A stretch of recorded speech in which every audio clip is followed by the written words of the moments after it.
আসসালামু আলাইকুম, আমি মারিফ। আমার ইউটিউব চ্যানেলে আপনাদের সকলকে স্বাগত জানাই। আজকের এই ভিডিওতে আমরা আলোচনা করব ইউজিসি এনটিএ-নেট অ্যারাবিকের ইউনিট 7 অর্থাৎ আল আদাবুল আরবিয়্যিল হাদিস বা মডার্ন অ্যারাবিক লিটারেচার ইউনিট থেকে সংগৃহীত 10টি এমসিকিউ নিয়ে। ইতিপূর্বে পার্ট 1 ভিডিওতে আমরা এই একই ইউনিট থেকে 10টি এমসিকিউ নিয়ে আলোচনা করেছিলাম। আজকের এই ভিডিওতে আমরা ইতিপূর্বের পার্ট 1-এর মতোই একই পদ্ধতিতে এই একই ইউনিট থেকে সংগৃহীত 10টি এমসিকিউ নিয়ে আলোচনা করব। তো চলুন, ভূমিকায় খুব একটা সময় ব্যয় না করে আমরা তাড়াতাড়ি আলোচনায় প্রবেশ করি। আজকের আলোচনায় আমাদের প্রথম প্রশ্ন তথা কোশ্চেন নাম্বার 11 হচ্ছে হাদ্দিদিশ শায ফিল মাজমুআতিত তালিয়া। এখানে কি বলা হচ্ছে? এখানে বলা হচ্ছে যে ফিল মাজমুআতিত তালিয়া, নিচে আমরা এখানে যে চারজন কবি লেখকের নাম দেখতে পাচ্ছি, এই চারজনের মধ্য থেকে আমাদেরকে আশ্বাজ অর্থাৎ অযুগ্ম বিজোড় প্রকৃতির বা ওড যাকে বলা হয় সেটা আমাদেরকে সিলেক্ট করতে হবে, বেছে বের করতে হবে। এখানে চারজনের মধ্য থেকে কোনো এক দিক দিয়ে আলাদা প্রতীয়মান হবেন, সেটা আমাদেরকে এখানে নির্ণয় করতে হবে। তো চলুন দেখি আশ্বাজ কোনটা প্রতীয়মান হয়। অপশানস রয়েছে Nazik Malaika, option B Fadwa Tuqan, option C Badr Shakir al Sayyab, option D Maruf ar Rusafi. এই প্রশ্নতে ভাবনার বিষয় রয়েছে। এখানে আমাদেরকে ভাবতে হবে যে কোন দিক দিয়ে কোনো একজন আশ্বাজ প্রতীয়মান হয়। তো চলুন একটু ভাবা যাক। ভাবার জন্য 5-10 সেকেন্ড টাইম থাকলো, অথবা ভিডিওটি পজ করেও ভাবতে পারেন।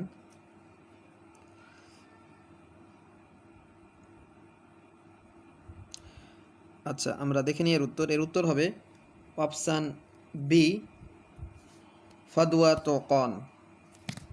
এখানে চারটি অপশানে আমরা যে চারটি নাম দেখতে পাচ্ছি, চারজনেই কবি, চারজনে আধুনিক যুগের কবি, চারজনেই কবিতার ময়দানে বিখ্যাত। এখানে মেল বা ফিমেলেরও কোনো ব্যাপার নাই, কারণ প্রথম এ বি যে দুটো অপশান রয়েছে নাজিক মালাইকা আর ফাদুয়া তোকন, দুজনেই ফিমেল পোয়েট অর্থাৎ মহিলা কবি। আর সিডি যেটা রয়েছে বাদার শাকির আসসাইয়াব আল মারুফ আর রুসাফি, এই দুজন মেল পোয়েট। তো এখানে মেল ফিমেলের কোনো ব্যাপার নাই। এখানে যে রহস্যটি কাজ করছে সেটি হচ্ছে তাদের জন্মভূমি, দেশ। এখানে আমরা ফাদুয়া তোকান বাদ দিয়ে বাকি তিনজন নাজিক আল মালাইকা, বাদার শাকির আসসাইয়াব, মারুফ আর রুসাফি, এই তিনজন কবির জন্মভূমি হচ্ছে ইরাক। তিনজনেই ইরাকে জন্মগ্রহণ করেন। এদের মধ্যে নাজিক মালাইকা ইরাকের বাগদাদে, বাদার শাকির আসসাইয়াব বসরাতে, ইরাকের বসরা শহরে, আর মারুফ আর রুসাফি তিনিও ইরাকের বাগদাদের আর রুসাফি বলা হয় কেন? আর রুসাফি বলার কারণ হচ্ছে রুসাফা নামক জায়গায় তিনি জন্মগ্রহণ করেন, সেজন্য। বাকি রইল ফাদুয়া তোকানের কথা। ফাদুয়া তোকান তিনি একজন ফিলিস্তিনি মহিলা কবি। ফাদুয়া তোকান হচ্ছেন শায়রাতুন ফিলিস্তিনিয়া। এখানে ফাদুয়া তোকানের নামের প্রথমে ফা অক্ষর রয়েছে। এই ফা থেকে আমরা মনে রাখতে পারি যে ফাদুয়া ছিলেন শায়রাতুন ফিলিস্তিনি, আর ফিলিস্তিনের প্রথমে ফা রয়েছে। তো অর্থাৎ দেশ বা জন্মভূমির দিক দিয়ে ফাদুয়া তোকান এখানে আশ্বাজ। এই ছিল আমাদের প্রথম প্রশ্ন। এরপর আমাদের পরবর্তী প্রশ্ন হচ্ছে রাঈদু শুআরাইল ইরাকিয়িন ফিল আসরিল হাদিস। খুব সহজ প্রশ্ন। আধুনিক যুগের শুআরাউল ইরাকিয়িন বা ইরাকি কবিদের রাঈদ পথপ্রদর্শক কাকে বলা হয়? আমরা জানি যে রাঈদুশ শুআরিল হাদিস বলা হয়, আধুনিক কবিতার পথপ্রদর্শক বলা হয় মাহমুদ সামি আল বারুদিকে। এখানে জিজ্ঞেস করা হয়েছে যে ইরাকি কবিতার রাঈদ কাকে বলা হয়? নাজিক আল মালাইকা, বাদার শাকির আসসাইয়াব, মারুফ আর রুসাফি, জামিল সিদ্দিকী আজ-জাহাবি, এই চারজনেই ইরাকের কবি। এই চারজনের মধ্য থেকে আমাদেরকে খুঁজে বের করতে হবে যে কে রাঈদুশ শুআরাইল ইরাকিয়িন হিসাবে গণ্য। সরাসরি আমরা এর উত্তরে চলে যাব। আপনারা ভিডিওটি পজ করে উত্তর কল্পনা করতে পারেন। এর উত্তর হবে অপশান সি মারুফ আর রুসাফি। কবি মাহমুদ সামি আল বারুদির কবিতায় আমরা যে সকল বৈশিষ্ট্য দেখতে পাই, তার নিকটে যে আমরা কাব্যশৈলী খুঁজে পাই, সেরকম প্রায় একই কাব্যশৈলী আমরা মারুফ আর রুসাফির নিকটে দেখতে পাই। বারুদির মতো মারুফ আর রুসাফিও মুতানাব্বি মাআরিদের মতো কবিদের দ্বারা প্রভাবিত ছিলেন, এবং তিনিও প্রাচীন কাব্যশৈলীকে তার মুমূর্ষু অবস্থার পর পুনরুজ্জীবিত করেছিলেন। এজন্যই তাকে মারুফ আর রুসাফিকে ইরাকি কবিদের মধ্যে রাঈদ বলা হয়। তবে যদি সমগ্র আরব জগতে অর্থাৎ রাঈদ ও শুআরিল হাদিস যদি আসে, তাহলে সেক্ষেত্রে অবশ্যই আল বারুদি হবে। আর পার্টিকুলারলি ইরাকি কবিদের বলা হলে সেক্ষেত্রে এর উত্তর হবে মারুফ আর রুসাফি। আমাদের পরবর্তী প্রশ্ন হলো كانت جدته لأمه تعمل وظيفة في قصر الخديوي إسماعيل فنشأ معها في القصر। এখানে বলা হচ্ছে যে জাদ্দাতুহু লিউম্মিহি অর্থাৎ তার নানি, জাদ্দাতুন মানে কি দাদি, লিউম্মিহি মায়ের দিক থেকে অর্থাৎ নানি, তা'মালু কাজ করতেন, ওসিফাতান পরিচারিকা হিসাবে, ফি কসরিল খিদউই ইসমাইল খেদিফ ইসমাইল পাশা, ইসমাইল পাশার রাজদরবারে, কসর মানে রাজদরবারে কাজ করতেন। ফানাশা মাহা ফিল কসর, আর সেখানেই তিনি, এখানে যে কবি লেখকের নাম রয়েছে তিনি সেখানেই নাশা বেড়ে ওঠেন, ফিল কসর সেই রাজপ্রাসাদে। এখানে কার কথা বলা হচ্ছে, কী হবে এর উত্তর? ভিডিওটা পজ করে একটু কল্পনা করে উত্তর দেওয়ার চেষ্টা করেন। এর উত্তর হবে অপশান সি, কবি আহমদ শৌকি। আহমদ শৌকি তার জাদ্দাতুহু লিউম্মিহি অর্থাৎ তার নানির সঙ্গে ইসমাইল পাশার রাজদরবারে তার শৈশবকাল বাল্যকাল অতিবাহিত করেছিলেন, সেখানেই বেড়ে ওঠেন। আমাদের পরবর্তী কোশ্চেন হচ্ছে আশ-শাইর আল্লাযী তারাব্বা ফিল কসর। এখানে বলা হচ্ছে যে আশ-শাইর আল্লাযী যিনি, তারাব্বা মানে বেড়ে ওঠেন, ফিল কসর রাজপ্রাসাদে, তিনি কে? আহমদ মাতার, আহমদ শৌকি, আহমদ জাকি, আবু শাদি, আবুল কাসিম আশ-শাবি। কী হবে এর উত্তর? 5 সেকেন্ড টাইম।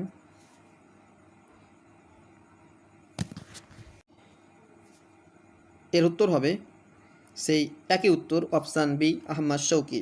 ইতিপূর্বের প্রশ্নতেই দেখলাম, সেখানেও বলা হয়েছিল যে তিনি রাজপ্রাসাদে বেড়ে ওঠেন, কিন্তু সেখানে আরও অতিরিক্ত কথা ছিল। সেখানে বলা হয়েছিল যে ইসমাইল পাশার রাজদরবারে তার নানির সঙ্গে থাকতেন, বেড়ে ওঠেন, কিন্তু এখানে কেবলমাত্র এইটুকু দেওয়া আছে যে তিনি সেই কবি যিনি রাজপ্রাসাদে বেড়ে ওঠেন। এখানেও সেই একই কবি অর্থাৎ আহমদ শৌকির কথা বলা হচ্ছে। এই প্রশ্নটি সেম গত নেট পরীক্ষায় জিজ্ঞেস করা হয়েছিল, অর্থাৎ গত নেট ডিসেম্বর 2019 থেকে এটা তোলা হয়েছে। আচ্ছা, এই প্রশ্নতে এখানে একটি খুবই গুরুত্বপূর্ণ লক্ষণীয় বিষয় রয়েছে। অপশানগুলো দেওয়া রয়েছে আহমদ মাতার, আহমদ শৌকি, আহমদ জাকি, আবু শাদি, আবুল কাসিম আশ-শাবি। এই 4টা অপশান যদি আমরা ভালোভাবে একটু লক্ষ্য করি তাহলে দেখতে পাবো যে অপশানে আহমদ মাতার এটা আমাদের সিলেবাসে নেই, আর আহমদ জাকি, আবু শাদি যেটা দেওয়া রয়েছে এটাও সরাসরিভাবে সিলেবাসে নেই, তবে জামায়াতে অ্যাপোলো রয়েছে, তার প্রতিষ্ঠাতা হিসাবে এটা আসতে পারে, তবে তারও খুব একটা চান্স নেই। আর আবুল কাসিম আশ-শাবি যেটা রয়েছে এটা আছে। তাহলে এক্ষেত্রে উত্তর চয়নের ক্ষেত্রে দেখা যাচ্ছে যে আমরা খুব স্বাভাবিকভাবে দুটি অপশানকে উত্তরের সম্ভাবনা থেকে বাদ দিতে পারছি। এভাবে কোনো সময় দুটি বাদ যাবে, কোনো সময় 3টি আবার বাদ চলে যায়, এভাবে অনেক উত্তর করা যায়। এরপরে আমরা পরবর্তী প্রশ্ন এগোবো।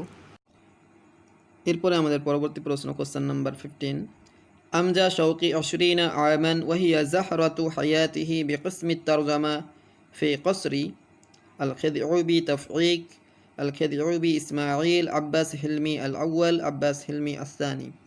ইতিপূর্বে আমরা আহমদ শৌকির ব্যাপারে একাধিক প্রশ্ন করলাম, এখানে আবার জিজ্ঞেস করা হয়েছে যে আমজা আহমদ শৌকি, আমজা মানে অতিবাহিত করেন, কাটান, 20 আমা 20 বছর, আহমদ শৌকি 20 বছর অতিবাহিত করেন, ওয়াহিয়া জাহরাতু হায়াতিহি, আর সেটাই ছিল তার জীবনের সবচেয়ে স্বাচ্ছন্দ্যময় সুখকর সময়। সেই সময়টা কোথায় কাটিয়েছিলেন? বিকিসমি তারজামা ফি কসরি, কিসম তারজামা অনুবাদ বিভাগে। কোন শাসকের অনুবাদ বিভাগে, অর্থাৎ কার আমলে? তৌফিক পাশা, ইসমাইল পাশা, নাকি আব্বাস হিলমি আল আউয়াল, আব্বাস হিলমি আস-সানি, কার আমলে? কী হবে এর উত্তর? এর সঠিক উত্তর হবে অপশান ডি, আব্বাস হিলমি আস-সানি। কবি আহমদ শৌকির জীবনী আমরা পাঠ করলে দেখতে পাবো যে আহমদ শৌকি, ইতিপূর্বেই তো আমরা পড়লাম যে আহমদ শৌকি ছোটোবেলায় বেড়ে ওঠেন ইসমাইল পাশার দরবারে। ইসমাইল পাশার যুগ যখন শেষ হচ্ছে তারপর শুরু হচ্ছে তৌফিক পাশার যুগ। তৌফিক পাশার আমলে আহমদ শৌকি তৌফিক পাশারও বেশ সেবা পেয়েছিলেন, খেদমত পেয়েছিলেন। তৌফিক পাশা তাকে তার নিজ বৃত্তিতে আহমদ শৌকিকে বিদেশে পড়াশোনা করতে পাঠিয়েছিলেন। আর তৌফিক পাশার যখন যুগ শেষ হয়ে যাচ্ছে তারপরে যুগ শুরু হয়েছিল আব্বাস হিলমি আস-সানি এর। এই আব্বাস হিলমি আস-সানি এর আমলেই আহমদ শৌকির কর্মজীবন। তার আমলেই কিসমুত তরজামা অনুবাদ বিভাগে তিনি 20টি বছর খুব সুখকর জীবনযাপন করে কাটিয়েছিলেন। এখানে প্রসঙ্গক্রমে একটি তথ্য উল্লেখ করা খুব গুরুত্বপূর্ণ, তা হলো এখানে আব্বাস হিলমি আল আউয়াল আল আব্বাস হিলমি আসানি যে নাম দুটো আমরা দেখতে পাচ্ছি, দুজন শাসকের নাম, এই দুজনের মধ্যে ব্যবধান অনেক রয়েছে, পাশাপাশি না। তৌফিক খেদিফ তৌফিক যে দেখতে পাচ্ছি আমরা, তার পূর্ববর্তী শাসক ছিলেন আব্বাস হিলমি আল আউয়াল, অর্থাৎ এটা এখানে আসবে। এই আব্বাস হিলমি আউয়াল ছিলেন আধুনিক মিশরের প্রতিষ্ঠাতা মোহাম্মদ আলী পাশা। মোহাম্মদ আলী পাশা মারা যান 1848 খ্রিস্টাব্দে। সে 1848 খ্রিস্টাব্দে মোহাম্মদ আলী পাশা মারা যাবার পর তার পুত্র মিশরের শাসক হয়, অর্থাৎ আব্বাস হিলমি আল আউয়াল। 1848 থেকে 1854 পর্যন্ত আব্বাস হিলমি আল আউয়াল মিশরের শাসক ছিলেন। এরপর 1854 থেকে 1863 পর্যন্ত, 1854 থেকে 1863 পর্যন্ত ছিলেন মোহাম্মদ শাহিদ পাশা। এখানে সেই নামটা উল্লেখ করা নেই। মোহাম্মদ শাহিদ পাশা নামে একজন শাসক ছিলেন, তিনি 1854 থেকে 1863 পর্যন্ত। আর 1863 থেকে 1879 পর্যন্ত ইসমাইল পাশা। আর ইসমাইল পাশার পর শাসক হয়েছিলেন তৌফিক, অর্থাৎ খেদিফ তৌফিকের শাসনকাল ছিল 1879 থেকে 1892 পর্যন্ত। আর তৌফিকের পরে হয়েছিলেন আব্বাস হিলমি আসানি, এর শাসনকাল 1892 পরবর্তী সময় থেকে 1914 প্রথম বিশ্বযুদ্ধের সূচনা লগ্ন অবধি।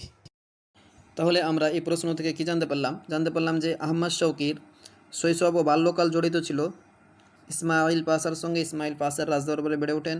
তারপর তার কৈশোরকাল অর্থাৎ হায়াতুত তালিমিয়া, যেটা পড়াশোনার জীবন, সেটা জড়িত ছিল তৌফিক পাশার সঙ্গে।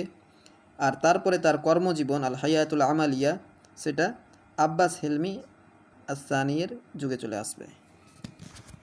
আমাদের পরবর্তী প্রশ্ন হচ্ছে মাকাসা বিজিওয়ারি ইসমাইল পাশা ইসনাতাই আশরাতা সানাতান ইউশারিকুহু ফিল হুকমি মিসর ওয়া তাদবীরি শুউনিহা ওয়া কানা ক্বাদ তাজাওয়াজা বিইবনাতি মুরজিআতিল খিযউবি ইসমাইল। এখানে বলা হচ্ছে যে তিনি ইসমাইল পাশার নিকটে, জিওয়ার নিকটে মাকাসা সময় কাটিয়েছেন, থেকেছেন ইসনাতাই আশরাতা সানাতান 12টি বছর। 12 বছর। ইতিপূর্বে আমরা আহমদ শৌকির ক্ষেত্রে যেমন দেখলাম যে আহমদ শৌকি তিনি আব্বাস হিলমি আসানি এর কাছে প্রায় 20টি বছর কাটিয়েছিলেন, ঠিক একইভাবে এখানে বলা হচ্ছে যে তিনি ইসমাইল পাশার কাছে নিকটে 12টি বছর কাটিয়েছেন। কী কাজে? ইউশারিকু ফি হুকমে মিসর, মিসরের তদারকি করেছেন, মিসর পরিচালনা করতে। ওয়াকানা ক্বাদ তাজাওয়াজা বিইবনাতি মুরজিআতিল খিযউবি ইসমাইল, আর শুধু তার সঙ্গে শাসন প্রশাসনিক কাজকর্মেই তিনি যুক্ত ছিলেন না, বরং তিনি তার যে মুরজিয়া অর্থাৎ দুগ্ধমাতা, সেই দুগ্ধমাতার মেয়ে কন্যাকে বিবাহ করেন। এখানে কার কথা বলা হচ্ছে? অর্থাৎ বলা হলো যে তিনি ইসমাইল পাশার সঙ্গে, ইসমাইল পাশার সভাসদে রাজপ্রাসাদে 12টি বছর কাটান এবং তিনি ইসমাইল পাশার দুধমাতা যিনি, তার কন্যাকে বিবাহ করেন। এখানে কার কথা বলা হচ্ছে? আল বারুদি, আহমদ শৌকি, হাফেজ ইব্রাহিম, জুবরান খলিল জুবরান। কী হবে এর উত্তর? এর উত্তর হবে অপশান এ, মাহমুদ সামি আল বারুদি। মাহমুদ সামি আল বারুদি এর জীবন ইসমাইল পাশার সঙ্গে ওতপ্রোতভাবে জড়িত। ইসমাইল পাশা ইতিপূর্বে আমরা জানলাম তার শাসনকাল ছিল 1863 থেকে 1879। বারুদির বয়স তখন, অর্থাৎ তখন বলতে কি, যে সময়কালে ইসমাইল পাশা শাসক ছিলেন, এই সময়কালে বারুদির বয়স ছিল 25 থেকে 40 বছর, 25 থেকে 40 বছর হবে এরকম ছিল। বারুদির জন্ম কত? বারুদির জন্ম হচ্ছে 1839-এ। আর বাকি যে অপশানসগুলো রয়েছে ওগুলো তো এমনিতেই বাদ চলে যাচ্ছে, কারণ আমরা জানলাম যে ইসমাইল পাশার শাসনকাল শেষ হচ্ছে 1879-তে, 1879-তে শেষ হচ্ছে। আর আহমদ শৌকির জন্ম হচ্ছে 1868-তে। তখন কত বছর হচ্ছে? 10-11 বছর। 10-11 বছরে কীভাবে তার সঙ্গে মিশরের শাসন কার্য পরিচালনা করবেন? তারপর হাফেজ ইব্রাহিম আরও 4 বছর পর 72-এ জন্মগ্রহণ করছে। হাফেজ ইব্রাহিমের বয়স তখন, যখন ইসমাইল পাশা মারা যায়, তখন বয়স কত? তখন বয়স 7-8 বছর। তাহলে আদৌ হবে না। আর যেটা থাকলো জুবরান তো তখন জন্মই গ্রহণ করেনি। 1879-তে ইসমাইল পাশার যুগ শেষ, আর জুবরানের জন্ম 1883-তে, তখন জুবরানের পৃথিবীতে আগমনই ঘটেনি। তো স্বাভাবিকভাবে এই প্রশ্নগুলো অপশানগুলো বাদ চলে যাচ্ছে, থাকছে আল বারুদি। তো এখান থেকে কি বোঝা গেল? এখান থেকে বোঝা যাচ্ছে যে ইউজিসি নেটের ক্ষেত্রে অনেক সময় কোশ্চেনের উত্তর সরাসরি আমাদের জানা না থাকলেও এভাবে হিসাব নিকেশ করে, বিশেষ করে শাসকদের সম্পর্কিত যদি কোনো প্রশ্ন থাকে তাহলে সেক্ষেত্রে অনেক সময় কি অধিকাংশ প্রশ্নের ক্ষেত্রেই এভাবে উত্তর দেওয়া যাবে। তবে তার জন্য শর্ত অর্থাৎ প্রয়োজন হচ্ছে যে শাসকদের ব্যাপারে অথবা কবিদের ব্যাপারে, যাদের ব্যাপারে প্রশ্ন করা হবে তাদের ব্যাপারে, শাসনকালের ব্যাপারে একটু ধারণা থাকা প্রয়োজন, তাহলে খুব সহজে উত্তর দেওয়া যাবে। এবারে আমরা চলে যাব আমাদের পরবর্তী প্রশ্ন, কোশ্চেন নাম্বার 17-এ। এই প্রশ্নতে বলা হচ্ছে উরসিলা ইলা সুদান বিকিয়াদাতি ইংলিজিয়িন ওয়াকাবা হুনাকা বিসাউরাতিন ফিল জাইশ ফাহুকিমা আলাইহি বিইহালাতিহি ইলাল ইস্তিদা। এখানে বলা হলো যে উরসিলা ইলা সুদান, তাকে সুদানে পাঠানো হয়, বিকিয়াদাতিন ইংলিজিয়িন, একজন ইংরেজ সেনার নেতৃত্বে, ওয়াকামা হুনাকা বিসাউরা, আর সেখানে তিনি বিদ্রোহ করে বসেন, অর্থাৎ এখানে যার কথা বলা হচ্ছে তিনি সেখানে গিয়ে সেনাবাহিনীতে গিয়ে বিদ্রোহ করে বসেন, ফিলজাইজ সেনাবাহিনীতে। ফাহুকিমা আলাইহি বিইহালাতিহি ইলাল ইস্তিদা, যার ফলে ইহালাত অর্থাৎ তাকে বরখাস্ত করে দেওয়া হয়, পদ থেকে সেনাবাহিনী থেকে সরিয়ে দেওয়া হয়। তিনি কে? খলিল মুতরান, সামি আল বারুদি, হাফিজ ইব্রাহিম, মিকাইল নুয়াইমা। কি হবে উত্তর? সঠিক উত্তর কী হবে তা দেখার পূর্বে আমরা এখানে অপশানগুলি একটু বিশ্লেষণ করে নেব। এখানে প্রথমে রয়েছে খলিল মুতরান। এখানে আমাদের প্রশ্নতে যার কথা বলা হচ্ছে, এখানে এমন একজন কবির কথা বলা হচ্ছে যিনি সেনাবাহিনীতে চাকরি করতেন বা কাজ করতেন। খলিল মুতরান কি সেনাবাহিনীতে চাকরি করতেন? খলিল মুতরান সেনাবাহিনীতে চাকরি করতেন না, অতএব এটা আসবে না। সামি বারুদি করতেন। হাফিজ ইব্রাহিমও সেনাবাহিনীতে চাকরি করতেন। মিকাইল নয়মা চাকরি করতেন না, তবে একটি যুদ্ধে গিয়েছিলেন আমেরিকাতে, যখন হিজরত করে মিকাইল নয়মা চলে যায় তারপরে, তবে এটাও আসবে না। এখানে আমাদের উত্তর হবে বি আর সি এর মধ্যে। কী হবে উত্তর? এর উত্তর হবে অপশান সি। কবি হাফিজ ইব্রাহিমের জীবনী পাঠ করলে আমরা দেখতে পাই যে তিনি প্রথম জীবনে অনেকটা দিশাহারা ছিলেন তার কর্মজীবনের ব্যাপারে। তারপর তিনি শেষমেশ মিলিটারি স্কুলে ভর্তি হয়েছিলেন। মিলিটারি স্কুল থেকে গ্রাজুয়েট হয়ে যাওয়ার পর সেনাবাহিনীতে চাকরি করতে শুরু করেন। কিন্তু যখন তাকে সুদানে পাঠানো হয় তখন সালটা ছিল 1899। তখন হাফিজ ইব্রাহিমের বয়স 27-28 ছিল, 27-28-এর মতো বয়স ছিল। তখন সুদানে তাকে প্রেরণ করা হয়, কিন্তু সেখানে গিয়ে তিনি বিদ্রোহ করে বসেন, সৌরাত, আর যার ফলে তাকে সেনাবাহিনী থেকে বরখাস্ত করে দেওয়া হয়। তারপর আবার বেশ কয়েক বছর, 7-8 বছরের মতো তিনি আবার দিশেহারা হয়ে পড়েন তার কর্মজীবনের ব্যাপারে। শেষমেশ হাশমাত পাসার আমলে তিনি দারুল কুতুবিল মিসরিয়াতে চাকরি পান, আর সেই চাকরিতেই তিনি বহাল ছিলেন জীবনের শেষ সময় পর্যন্ত। এরপরে আমাদের কোশ্চেন নাম্বার 18 হচ্ছে ইউকালু আন আওয়ান আল হাকিমিল ওসমানী রমু ফিরাশাহু বির রসাস ফি বাদিল লায়ালি হবে এটা। ওয়ামিন হুসনি হাজ্জিহি আন্নাহু কানা গায়িবান ফালাম ইউসিবহু শাইউন। এই প্রশ্নটিতে বলা হচ্ছে যে ইউকালু বলা হয় যে আন আওয়ান আল হাকিম আল ইসমানি, তখন চলছিল উসমানী সাম্রাজ্যের শাসন। সেই উসমানী সাম্রাজ্যের বেশ কিছু আওয়ান অর্থাৎ সৈন্য বলা যায়, তারা একদিন এক রাত্রে তার বিছানায় গুলি চালিয়েছিল, রসাস মানে গুলি নিক্ষেপ করে। ওমিন হোসনি হাজি, আর তার ভাগ্য ভালো যে সেই রাত্রে তিনি গায়েব ছিলেন না, বাড়িতে বা বিছানায় ছিলেন না। ফালাম ইউসিবহু শাইউন, যার ফলে তার কোনো ক্ষয়ক্ষতি হয়নি। তিনি কি, এখানে কার কথা বলা হচ্ছে? এর সঠিক উত্তর হবে অপশান সি, খলিল মুতরান। আমরা জানি যে খলিল মুতরান হলেন একজন লেবাননি কবি, যিনি লেবাননে 1872 খ্রিস্টাব্দে জন্মগ্রহণ করেন। সে সময় চলছিল উসমানী সাম্রাজ্যের শাসন। খলিল মুতরান উসমানী খেলাফতকে খুব একটি ভালো চোখে দেখতেন না, যার ফলে বিশেষত খেলাফতের সেনাবাহিনী সৈন্যদের কুনজরে তিনি পড়েন, আর তারই ফলস্বরূপ তাকে আক্রমণ করা হয় তার বাড়িতে একদিন। কিন্তু সৌভাগ্যক্রমে তিনি বেঁচে যান। বেঁচে গেলেও তার প্রাণের ঝুঁকি থেকে যায়, যার ফলে 1890 খ্রিস্টাব্দে খলিল মুতরানের পিতামাতা তাকে প্যারিস, ফ্রান্সে পাঠিয়ে দেন।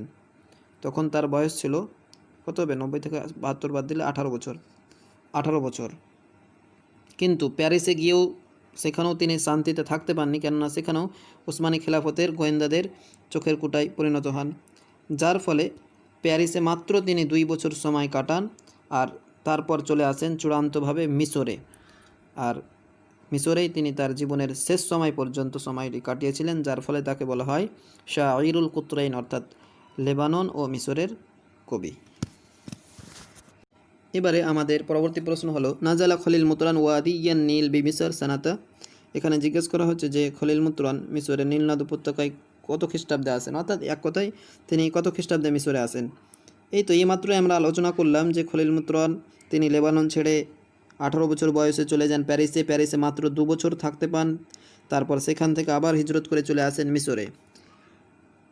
সালটি কত ছিল? 1890, 1892, 1897, 1900 কত হবে?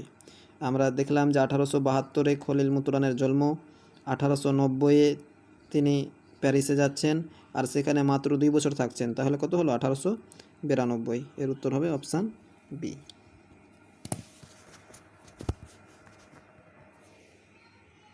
এবারে আমরা যাব আমাদের আলোচনার সর্বশেষ প্রশ্নতে। সর্বশেষ প্রশ্ন হলো আগানি মিহিয়ার আদ দিমাশকি দিওয়ান শের লি মাহমুদ দরবেশ আবুল কাসিম আশ-শাবি আলী আহমদ বা কাসির আলী আহমদ সাঈদ আদুনিস। এটা একটা দেওয়ানের নাম। আগানি মিহিয়ার আদ দিমাশকি একটি কাব্যগ্রন্থ, সেই কাব্যগ্রন্থের রচয়িতাকে সেটা এখানে জিজ্ঞেস করা হয়েছে। কী হবে এর উত্তর? আমরা চলে যাব সরাসরি এর উত্তরে। এর উত্তর হবে অপশান ডি, আলী আহমদ সাঈদ আদুনিস। আগানি মিহিয়ার আদ দিমাশকি গ্রন্থের রচয়িতা হলেন আলী আহমদ সাঈদ আদুনিস। আর আলী আহমদ সাঈদ আদুনিস হলেন একজন সিরীয় কবি। তিনি 1930 খ্রিস্টাব্দে সিরিয়ায় জন্মগ্রহণ করেন, তবে বর্তমানে সিরিয়ায় থাকেন না, বর্তমানে থাকেন প্যারিসে। আর বর্তমানেও তিনি জীবিত রয়েছেন। তো এই ছিল আজকে আমাদের আলোচনা এই ভিডিওর দ্বিতীয় পর্ব। বাকি পর্বগুলি অর্থাৎ পাঠগুলি নিয়ে খুব শীঘ্রই আপনাদের সামনে হাজির হব ইনশাআল্লাহ।